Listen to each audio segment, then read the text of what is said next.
Hello everybody, welcome to कुम्स kitchen.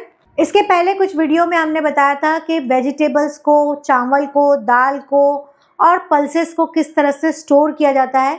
आप लोग बहुत खुश हुए वो वीडियो को देख के। आप लोगों के बहुत कमेंट आए और आप लोगों ने कहा कि और भी कुछ चीज़ों के बारे में बताएं ताकि हम फ़ौरन जो है वो सारी चीज़ें स्टोर कर सकें और महीनों तक जो है स्टोर करके रख सकें।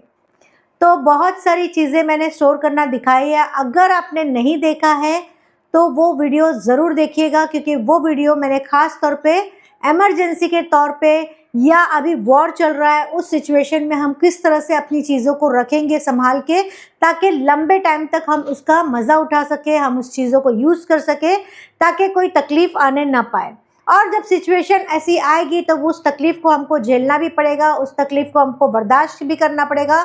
तो बहुत लोगों ने कहा कि और भी चीज़ें दिखाएं, तो मैंने सोचा आज ऐसी चीज़ें बता दूं ताकि बहुत सारे लोगों को इस चीज़ को रखने का तरीका नहीं मालूम है। तो चलिए स्टार्ट करते हैं।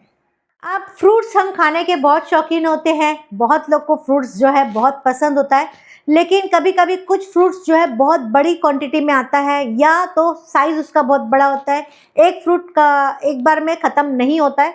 तो उसको किस तरह से रखते हैं वो देख लेते हैं। जैसे अभी हमने कलिंगर काटा, बहुत बड़ा सा कलिंगर था, 4-5 किलो का कलिंगर है ये। अब इसको काटा और आधा खाया और आधा यहाँ पे रह गया। तो अब हम क्या करेंगे, इसको ऐसे ही फ्रिज में नहीं रखेंगे। अगर ऐसे ही फ्रिज में रखेंगे तो 1 से 2 दिन के अंदर ये सारा जो है ड्राई हो जाएगा, इसका पानी भी ड्राई हो जाएगा और जब हम काटेंगे तो इसके अंदर से ना पानी निकलेगा, ना कुछ, और ना ही कोई इसका टेस्ट आएगा।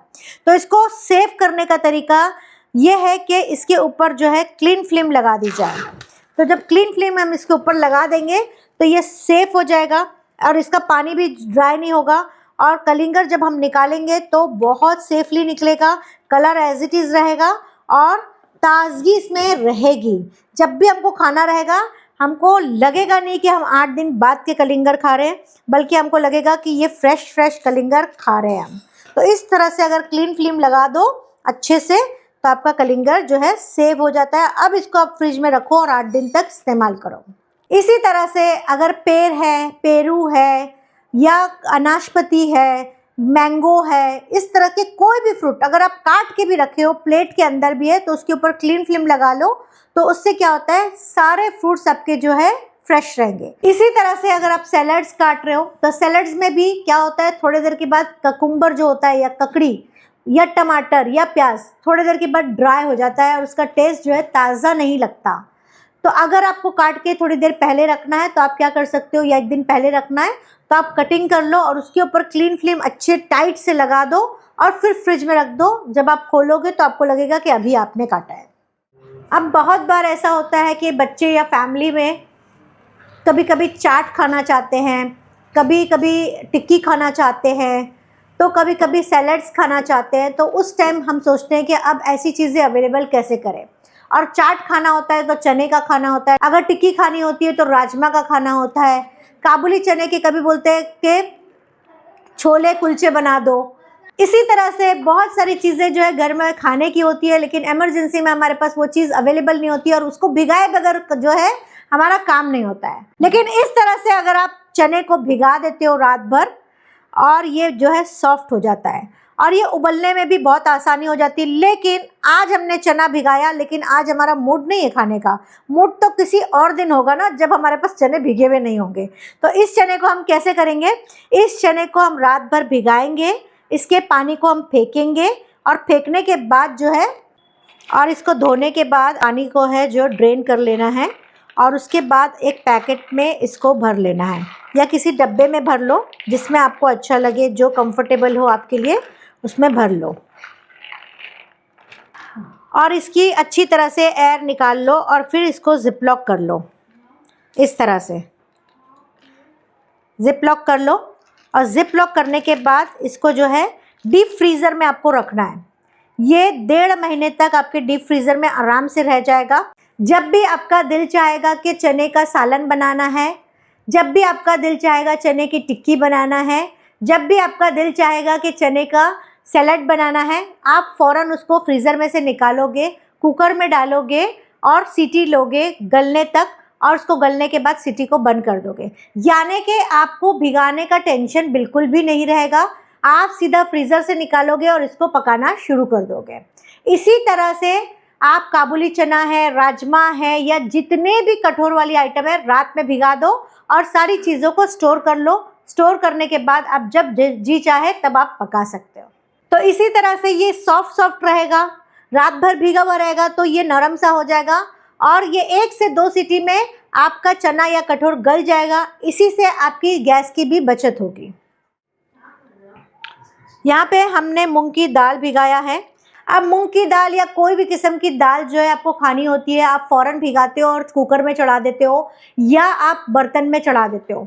इससे क्या होता है, आपका जो गैस है वो बहुत लंबे टाइम तक चलता है। क्यों? क्योंकि दाल भीगी हुई नहीं रहती है तो पकने में इसको बहुत ज़्यादा टाइम लगता है। लेकिन अगर आप इस दाल को रात भर या 2 से 3 घंटा कम से कम भिगा दो तो 10 मिनट में ये दाल गल के तैयार हो जाती है। इससे आपकी गैस की भी बचत होती है, टाइम की भी बचत होती है, काम भी आपका जल्दी होता है। इसी तरह से आप सारी दाल, मूंग की दाल, मसूर की दाल, चने की दाल, तुअर दाल, उड़द की दाल, जितनी भी दालें हैं वो सारे को आप रात में भिगा दो और सुबह में बना लो। बहुत जल्दी आसानी से ये गल जाती है। अब वॉर की सिचुएशन चल रही है, बहुत सारी चीज़ जो बहुत सारे शहरों में पता चल रहा है कि बहुत सारी चीज़ें आना जो है बंद हो गई है या बहुत सारी चीज़ें कम हो चुकी है। तो इस सिचुएशन में हमको खाने का तो दिल होता है और खाना तो चाहिए, जब तक आ रहा है तब तक तो हम खाएंगे। अब ऐसा लगता है कि आपको सिचुएशन ऐसी आ रही है जो हमको कुछ दिनों में नहीं मिल पाएगा, तो हमको चिकन खाने का दिल हो रहा है, बिरयानी खाने का दिल हो रहा है, सालन खाने का दिल हो रहा है, टिक्का खाने का दिल हो रहा है, कबाब खाने का दिल हो रहा है। क्या नहीं दिल चाहता? तो उस सिचुएशन में आप क्या करोगे, आपके लिए इजी भी हो जाएगा, आपका काम आसान भी हो जाएगा और आपको वो चीज़ आसानी से खाने भी मिल जाएगी। तो यहाँ पे एक मैंने चिकन का मैरिनेशन करके रखा है। अब ये मैरिनेशन से फ़ायदा क्या होता है? मैरिनेशन से एक फ़ायदा ये हो जाता है कि उसी दिन चिकन जो है वॉश हो जाती है तो वो गंदगी भी निकल जाती। दूसरी चीज़, ये मैरिनेट जब हम करके रखते हैं तो चिकन जो है जूसी और बहुत टेंडर बनती है और खाने में बहुत सॉफ्ट रहती है। बूढ़े से बूढ़ा इंसान भी जो है आसानी से खा लेता है।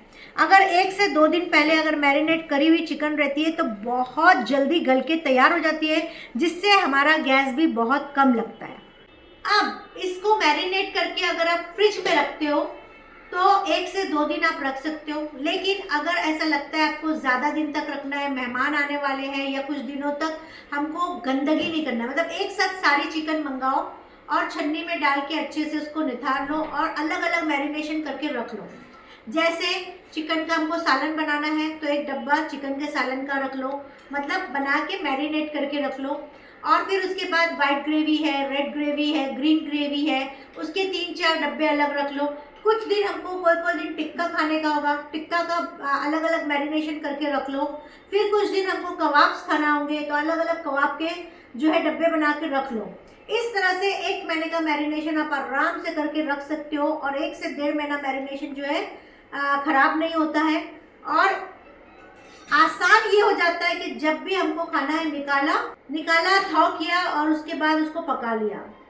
तो ये एक तरीका जो है बहुत आसान होता है। कभी मेहमान आ रहे हैं या हमारी फैमिली को कुछ और खाना है तो इजी हो जाता है, काम जो है बहुत आसान हो जाता है। सुबह 5-6 बजे उठे, निकाल के बाहर जो है फ्रीज़र से रख दिया और फटाफट पका लिया, तो किचन भी गंदा होने से बचता है। प्लस मैरिनेट की हुई चिकन में काम जो है कम होता है क्योंकि सारा मसाला जो है इसके अंदर डाल दिया जाता है। तो सिर्फ एक प्याज काटना होता है, प्याज काट के फ्राई करना होता है और उसके बाद डायरेक्ट ये जो है डब्बा उलट दिया जाता है और चिकन जो है पक के तैयार हो जाती है। तो इससे गंदगी भी कम होती है और आसान हो जाता है। तो इस तरह से अगर आपको चिकन बोल में रखना है और फ्रिज में रखने वाले हो तो चिकन को हमेशा क्लीन करके रखो या डब्बे में डाल के रखो या अच्छे से ढक्कन लगा के रखो। इस तरह के सारे ऑप्शन दे दिए मैंने। तो इससे क्या होता है, मसाला जो है सूखता नहीं है और इसका जो टेस्ट है ख़राब नहीं होता है और पैक करी हुई चिकन को मैरिनेशन होने में बहुत आसानी होती है और वो बहुत जूसी बनती है। तो उसका जूस जो है अंदर बाकी रखने के लिए हम इसको पैक करना बहुत ज़रूरी होता है। तो इस तरह से मैं क्लीन कर लेती हूँ ताकि ये चिकन फ्रिज में आसानी से 1 से 2 दिन रह जाएगा। बहुत बार ऐसा होता है कि ड्राई फ्रूट्स हम लेके आ जाते हैं, लेकिन कुछ टाइम ऐसा आता है कि बहुत दिन तक वो यूज़ में नहीं आते हैं और कभी-कभी कंटिन्यू यूज़ में आने लगते हैं, या कभी मेहमान आ जाते हैं, या कभी हमारे को इफ्तार के लिए, सहरी के लिए, या घर में कुछ चीज़ें ऐसी कंटिन्यू बनती जाती है, या छुट्टियाँ होती है तो कंटिन्यू कुछ ना कुछ खाने का दिल होता है, या ऐसे ही ड्राई फ्रूट्स खाते हैं। लेकिन कभी-कभी ऐसा होता है कि बहुत लंबे टाइम तक ड्राई फ्रूट्स का यूज़ नहीं होता है, बाहर पड़े-पड़े जो है ख़राब हो जाता है, कड़वा हो जाता है, फंगस लग जाता है, मॉइस्चर आ जाता है, जिससे हमको उस चीज़ को फेंकना पड़ता है। लेकिन उस चीज़ को हम किस तरह से सेफ रख सकते हैं वो देख लेते हैं। तो यहाँ पे मेरे पास बहुत सारे ड्राई फ्रूट्स पड़े हैं और ड्राई फ्रूट्स जो है मैं इस तरह से डब्बे में डाल के रखती हूँ। सीड्स दिए, सीड्स जो है बहुत जल्दी कीड़े पड़ जाते हैं, ख़राब हो जाता है, कड़वा हो जाता है, तो सीड्स जो है मैं इस तरह से रखती हूँ। अलग अलग पैकेट्स होते हैं और यूज़ करे हुए पैकेट्स जो है अच्छे से फोल्ड करके रखती हूँ एक डब्बे के अंदर, ताकि गिरने पड़ने ना पाए। किशमिश है, बादाम हो गया, अखरोट हो गया, फिर क्रैनबेरी है, फिर यहाँ पे फ्रूट्स जो पाइनएप्पल है, ड्राई पाइनएप्पल जो है हमको कई बार यूज़ में आता है, तो हम इस तरह से फ्रिज में रख देते हैं ताकि ये सालों साल तो है ना सेफ़ रहता है, और बाहर रखेंगे तो ये सारी चीज़ें ख़राब हो जाती है। तो कई बार हमको डेकोरेशन में भी काम आता है, कुछ डिशेज़ में काम आता है, तो ये सारी चीज़ें हम रखते ज़रूर हैं लेकिन फ्रिज के अंदर, तो फ्रिज के अंदर जो है सेफ़ रहता है। तो सीड्स भी कई जगह डेकोरेशन के लिए भी काम आती है, कभी कभी बहुत सारी चीज़ें बनाने की आती है। बच्चे लोग के लिए पाउडर बनाना होता है, बच्चे लोग सीड्स ऐसे नहीं खाते हैं तो पाउडर के तौर पे बना के उनको हेल्दी ड्रिंक बना के दे देते हैं, तो इस तरह से ये बहुत काम आता है। तो इस तरह से ढक्कन लगा के फ्रिज के अंदर रख देंगे तो आपकी जो चीज़ है वो बहुत सेफ़ रहती है साल तक। गर्मियों का सीजन आ गया है और अगर आप सिर्फ शरबत पी रहे हो तो आप एक बड़ी बिजनेस अपॉर्चुनिटी मिस कर रहे हो। मैंने अपनी क्लास में 12 डिफरेंट फ्लेवर्स के शरबत सिखाए हैं और ये सब बिल्कुल होममेड और स्क्रैच से बनाए गए हैं। कुछ रेसिपीज प्योर फ्रेश फ्रूट से बनाई गई है और कुछ परफेक्टली बैलेंस सिरप बेस के साथ, ताकि आपको हर बार कंसिस्टेंट टेस्ट मिले और आप इजीली प्रॉफिट जनरेट कर सको। हर एक फ्लेवर को स्टेप बाय स्टेप डिटेल में एक्सप्लेन किया गया है, जिसमें मेजरमेंट्स, कंसिस्टेंसी और प्रॉपर टेक्सचर सब कुछ क्लियरली समझाया गया है। ये क्लास प्री रिकॉर्डेड है, इसका मतलब है आप कभी भी और कहीं भी अपनी कन्वीनियंस के अकॉर्डिंग सीख सकते हो। इसके साथ ही आपको लाइफ टाइम वीडियो एक्सेस मिलेगा, life time WhatsApp group support मिलेगा और कंप्लीट गाइडेंस दी जाएगी कैसे आप शरबत का बिजनेस स्टार्ट और ग्रो कर सकते हो। गर्मियों का सीजन शरबत बिजनेस के लिए परफेक्ट टाइम है, तो अगर आप भी ये 12 फ्लेवर सीखना चाहते हो तो कॉमेंट में शरबत लिखे, मैं आपको सारी डिटेल शेयर कर दूंगी। अब बहुत बार ऐसा होता है कि बच्चों के लिए हम बिस्किट्स लाते हैं, पैकेट्स खुल जाते हैं, फिर वो नरम पड़ जाते हैं और फिर खाते नहीं है, फेंक देते हैं। उस सिचुएशन में हमको कोई भी बिस्किट या नान खटाई या पाव, ऐसी चीज़ें जो बेकरी आइटम है, कभी कभी हम खारी लाते हैं वो भी नरम हो जाती है, टोस्ट जो है वो भी नरम हो जाते हैं। उस टाइम पे हम उस चीज़ को कभी ध्यान नहीं देते और फेंक देते हैं कि ख़राब हो गई है। लेकिन इस तरह से मेरे पास भी नान खटाई काफ़ी दिनों से पड़ी है और ये यूज़ में नहीं आ रही है, कभी कभी मन नहीं होता है खाने का। अब ये नरम हो जाएगी, इससे अच्छा है कि इसको फ्रिज में रख दो। और अगर नरम हो भी गई है तो उस सिचुएशन में आपको क्या करना है, अवन में उस चीज़ को डालना है या गरम तवे के ऊपर जो है उस चीज़ को रख देना है। गरम तवे पे रखोगे तो उसका मॉइस्चर ख़त्म हो जाएगा, वो क्रिस्पी हो जाएगी और खाने के लायक हो जाएगी। तो इस तरह से खारी, बिस्किट, नान खटाई, ये सारी चीज़ों को आप फ्रिज में भी सेफ रख सकते हो। 6 महीने तक इसका जो है स्मेल भी ख़राब नहीं आएगी, जो तेल की एक स्मेल आ जाती है वो भी ख़राब नहीं आएगी, प्लस सेफ भी हो जाएगा। और अगर कभी बाहर रह जाती है, नरम हो जाती है, मॉइस्चर आ जाता है, तो उस सिचुएशन में अवन या तवे का इस्तेमाल करके आप उसको वापस से क्रिस्पी कर सकते हैं और इस्तेमाल कर सकते हैं। फ्रेंड्स, कभी कभी कुछ चीज़ें ऐसी होती है जो छिलटा होता है और हम उसको कई बार उठा के फेंक देते हैं और हम लोग को उसकी कदर ही नहीं मालूम होती कि इतना ज़्यादा यूज़फुल वो छिलटा होगा। मैं क्या करती हूँ, यहाँ पे मैंने देखे नींबू है और ये नींबू का छिलटा है। जितने भी नींबू का रस निकाला है मैंने, और रस निकालने के बाद जो रस यूज़ किया है, उसके बाद ये सारे नींबू को जो है मैंने फ्रीज़ कर दिया था, फ्रीज़र में डाल दिया था। अब इस नींबू को जो है कुछ दिनों के बाद जब जमा हो जाएगा तो नए नींबू लाऊंगी, उसका भी थोड़ा रस निकालूंगी और उसके भी छिलटे मैं कटिंग करूंगी और ये सारे छिलटे कटिंग करूंगी और इसमें अचार का मसाला डालूंगी और थोड़ा रस डाल के वो पूरा मिक्स करके मैं नींबू का अचार बना लूँगी। तो इस तरह से वेस्ट को हम बेस्ट कैसे बनाते हैं वो भी टिप्स एंड ट्रिक्स आपको सीखने मिलती है। बहुत सारी वीडियोस में बिजनेस से रिलेटेड भी सिखाई हूँ, बहुत सारी क्लासेस भी मैंने फ्रोज़न फूड की भी ली हूँ, क्योंकि मेरा फ्रोज़न फूड का बिजनेस है और मैं फ्रोज़न फूड सिखाती भी हूँ। अगर आपको भी फ्रोज़न फूड का बिजनेस सीखना है तो डिस्क्रिप्शन बॉक्स में व्हाट्सएप का लिंक दिया हुआ है, आप वहाँ से मुझसे कनेक्ट हो सकते हो और वो बिजनेस सीख सकते हो और अपना बिजनेस स्टार्ट कर सकते हो और अपनी इनकम शुरू कर सकते हो और अच्छी इनकम ले सकते हो। इसी तरह से मैं नए नए बिजनेस आइडियाज़, नई नई रेसिपी, नए नए टिप्स एंड ट्रिक्स लेके आती हूँ। आप लोग इतना अच्छा अच्छा कमेंट करते हो, मेरा दिल होता है कि मैं और अच्छी अच्छी चीज़ें आपके लिए लेके आऊँ। इसी तरह से आप लोग कमेंट करते रहिएगा, क्योंकि मैं कमेंट सबके पढ़ती भी हूँ और जवाब भी देती हूँ। So thank you very much.